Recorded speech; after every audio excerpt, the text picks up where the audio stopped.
Dokta, we ni noma. Nimeelewa. Hakuna mwanaume anayesumbuliwa na nguvu za kiume. Ila sasa tatizo linaanzia hapa. Wanaume mnaofanya mapenzi kwa sekunde 30 hamna upungufu wa nguvu za kiume.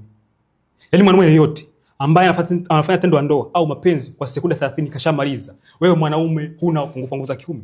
Sekunde 30. Sekunde 30. Kwa sababu hili tatizo wanawake wenyewe ndio wanalisababisha.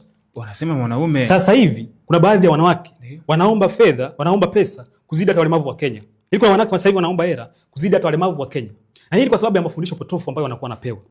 Kuna baadhi ya mafundisho kwenye mitandao huku ambayo wanawake wanakuwa wanapewa ambayo mwanamke unapokuwa tabia kumwomba sana mume wako hela bila mpango, anakuhamisha kutoka kukuona kama mke au mtu wake, anaanza kuona kama anakununua.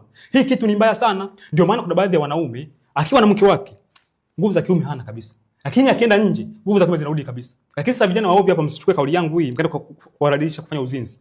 Natoa mfano, huu ni mfano. Kuna baadhi ya wanaume, ni mfano huu. Sio mkafanya uzinzi kwa sababu nimesema hivi. Ni mfano. Ni mfano.